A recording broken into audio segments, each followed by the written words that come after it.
Así que, por un lado, el hombre que hoy comparece ante la comisión de investigación, Carlos Mazón, lleva las riendas de las negociaciones en Valencia con Vox para elegir un sustituto para sí mismo al frente de la presidencia de la Generalitat Valenciana.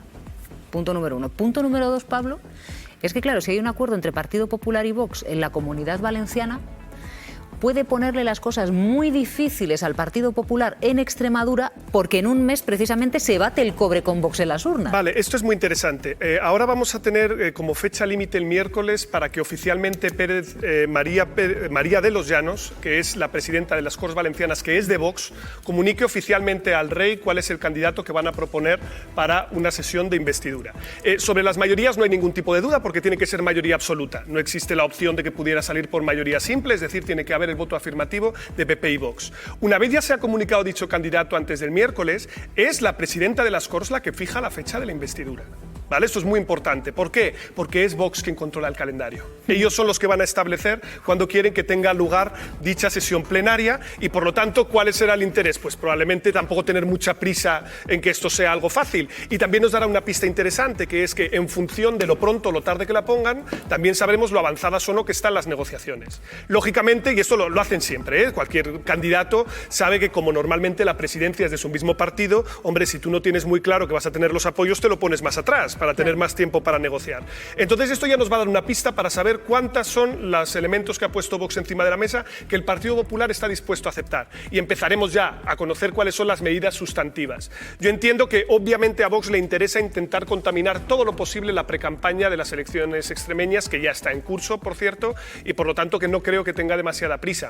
Pero yo insisto, a mí la discusión sustantiva importante para los valencianos es ¿qué políticas? Es decir, ¿qué políticas concretas son las que se van a pactar, que vayan más allá de unos presupuestos que ya pactó el propio Carlos Mazón con Vox asumiendo importantes concesiones y que entre dentro de sus competencias? Porque no olvidemos que luego va a haber un Vox que va a tener irradiación a nivel nacional, que va a pedir muchas cosas que luego la Comunidad Valenciana no va a poder ejercer, pero que desde una perspectiva discursiva o retórica le interesa mucho, precisamente para hacer daño al PP. Sobre todo porque Vox ya ha dejado bien claro que lo que quiere utilizar ahora esta negociación que se ha abierto en Valencia es para hacer frente a las políticas antisanchistas, o sea, poner en marcha, políticas antisanchistas. Así lo dijeron desde el minuto uno en el que se abrió la opción.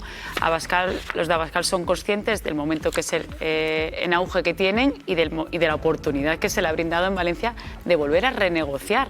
O sea, acaban de cerrar unos presupuestos en los que consiguieron grandes partidas a nivel de discurso político con la inmigración y con el Pacto Verde, digamos, o sea, con las contrariedades a estas dos políticas. Y así vimos a Mazón renegando de ambas cosas en una comparecencia pública, ni más ni menos, y ahora se le ha abierto otra vez esa oportunidad. Por lo tanto, pueden seguir abonando su discurso de una manera al ciclo electoral que ahora se nos abre. A mí lo que me parece interesante es que de alguna manera lo que vamos a ver en Extremadura y en Valencia, no sé si simultáneamente, pero desde luego muy cerca en el tiempo, es que se pone encima de la mesa distintas almas del Partido Popular, ¿no? Más allá de las incoherencias de Guardiola, que dijo que nunca jamás... Sí, pero las dos formas de negociar con Vox que han tenido. Exactamente, o sea, porque tenemos a una presidenta extremeña adelantando elecciones porque no saca los presupuestos con Vox, que bueno, más allá de que Feijóo diga fíjate mi presidenta, qué fantástica, hay que recordar que en Aragón ni se lo plantean y tienen el mismo problema, pero bueno, más allá de eso, me parece interesante que Guardiola, digamos que ahora, pues a lo mejor está intentando resarcirse consigo misma, no lo sé, por aquello que pasó en el pasado, ¿no? De que se contradijo en cosa de solo unos pocos días, pero el caso es que Guardiola se va por bloqueo de Vox y ella aspira a intentar quitárselos de encima cuanto antes, y en Valencia tiene pinta de que va a ser un trágala otra vez, con todas las políticas de los ultraderechistas hablando de dogmatismo climático y de reducir los fondos para las personas migrantes en la Comunidad Valenciana. Está bien, sobre todo porque ahora se abre un ciclo electoral y yo creo que el Partido Popular tiene que calibrar bien, porque al final le puede venir mal que se solapen procesos electorales en los que las intenciones o, digamos, la actitud de cesión a Vox sea diferente en función del territorio. Lo digo porque se puede ver una incoherencia a nivel nacional por parte del PP. Al final a mí lo que me deja es preguntándome, vale, perfecto, estoy viendo a tus varones territoriales tener posiciones distintas con Vox. ¿Qué opina Génova? ¿Qué opina Génova? Porque al final está claro que vemos almas diferentes, vemos formas distintas de comportarse. Pero ¿alguien tiene alguna duda de que si en Extremadura el Partido Popular necesitase a Vox claro para sí. mantener la presidencia no pactaría? Bueno, ya lo han hecho. Ninguna, ¿no? Ya lo han hecho, de Bueno, hecho. quiero decir, Un Vox que es machista, un Vox que es racista, que es xenófobo, que odia a las personas LGTB, y esto no lo digo yo, esto lo dijo Guardiola, pero sí, claro, en su momento pactaron, y si ya transitaron ese puente, si ya lo cruzaron a costa de la credibilidad propia, claro que lo van a volver a hacer. Pero es verdad que yo este fin de semana escuchaba a Alberto Núñez Feijóo en un mitin en Extremadura dirigirse a Pedro Sánchez y decirle: sea usted valiente, sea como María Guardiola y convoque elecciones. Hizo 2 años que tuvimos elecciones, pero al día siguiente del 23J ya estaban pidiendo elecciones de nuevo. Pero claro, yo creo que cualquiera que estuviese escuchando lo tenía en la cabeza, lo tenía en la punta de la lengua. Feijóo, sea usted valiente y convoque elecciones en Valencia, en la Comunidad Valenciana. Pero ¿cómo es usted capaz de llamar a las urnas en las elecciones generales cuando están todos los valencianos y las valencianas y sobre todo las víctimas pidiéndote elecciones, y usted se pone a hablar de valentía, de María Guardiola por convocar un proceso electoral en Extremadura?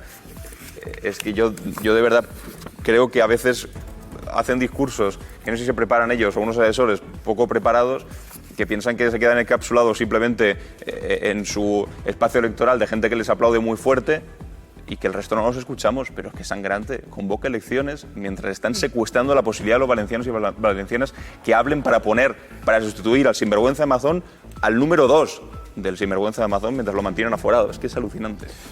La salida de Mazón, que no ha sabido ni dimitir bien, porque esto es una chapuza, lo que deja por el camino, va a dejar la Comunidad Valenciana en manos de un presidente que es Pere de Llorca, al que elegirán en los próximos días, que es el que ha sabido pactar con Vox, que tiene una interlocución perfecta por Vox, y Feijóo desaparecido. En Génova, desde luego no le van a arropar, pero tampoco le van a desautorizar, y al revés, da esta imagen de rehén de Vox. Este es el final del camino, amigos. Es tremendo. Y cuanto más tiempo pase, más rehén de Vox o más explícito es la dependencia que tiene de la ultraderecha. Por eso, la pregunta en cuestión es: ¿por qué tiene tanto miedo el Partido Popular a que haya elecciones en Valencia? Porque si uno mira las encuestas, el Partido Popular bajaría, pero según la mayoría de ellos seguiría siendo la fuerza más votada. Vox subiría, pero bueno, no tanto como para amenazar la primera posición del Partido Popular, y el PSOE y Compromís se repartirían más o menos lo que tienen. Estaría por ver esa es la media de todas las encuestas. Entonces la pregunta es: ¿por qué este miedo, este pánico a convocar elecciones en Valencia? ¿Por qué el Partido Popular prefiere dar efectivamente esta imagen de estar en manos de Vox y de que el gobierno de Valencia depende de Santiago Abascal y no de Alberto Núñez Feijóo, antes que ir a unas elecciones? Y a mí solo se me ocurren 2 hipótesis. Una, que las encuestas estén mal, cosa que puede suceder, no voy a decir que no. O 2, que el Partido Popular tema que el resultado en Valencia puede ser mucho más catastrófico, de lo que se apunta, que una campaña en Valencia deje en evidencia lo que yo creo que es ya una percepción muy extendida, ¿no? Que es que el liderazgo de la derecha está en discusión. Es que el liderazgo de la derecha hace un año no estaba en discusión. Hace un año, ¿de la derecha nacional o de la derecha en Valencia? Nacional. Yeah. Yo hablo de la derecha nacional, de la derecha a nivel nacional. El liderazgo de la derecha está en discusión. Hace un año no lo estaba. Vos podía subir, podía bajar, bien, lo que quieras. Podía ser un tema de ajuste. Era inevitable que hubiera un gobierno de coalición, esa era la alternativa, le gustara o no a Alberto Núñez Feijóo, que llegó para arrinconar a Vox, no nos olvidemos, Llegó para arrinconar a Vox y de hecho lo tenía. Él era el que presumía de que en Galicia Vox no tenía representación. Bueno, presume porque es la realidad. Galicia, sí, Vox sigue sin tener ningún tipo de representación institucional. Somos la reserva espiritual de la democracia española. Ni a nivel municipal. Tenía una concejal en Avión, Ourense, pero debió descubrir lo que era Vox y ha abandonado Vox. Con lo cual ya no queda nadie. Entonces, hace un año eso no estaba en discusión. ¿Tenía que ser un gobierno de coalición? Sí. ¿Que tenía que entenderse con Vox? Sí, pero no estaba en discusión. Ahora sí. Es que está en discusión. Está en discusión en las encuestas, donde en los 2 últimos CIS Abascal pasa por delante de Alberto Núñez Feijóo en la preferencia para ser presidente del gobierno, y Vox está claramente acercándose a un Partido Popular que todavía le conserva mucha distancia, pero está acercándose ante un Partido Popular que es incapaz de progresar electoralmente, seguramente de acuerdo con sus expectativas. Entonces yo creo que el temor es ese, que una hipotética campaña en Valencia y los hipotéticos resultados en Valencia permitan que mucha gente visualice lo que en este momento es una percepción que se va extendiendo. Oiga, es que no está claro quién manda realmente, quién tiene el liderazgo político en ese espacio que podríamos llamar la derecha española. Y yo creo que también el temor no reconocido de que si se va a elecciones en Valencia, a alguien se le puede ocurrir convocar unas anticipadas. Yo y añadiría... que la campaña de la campaña de esas hipotéticas elecciones generales anticipadas gire en torno a un tema que el PP evidentemente es catastrófico, como es la Dana y Valencia.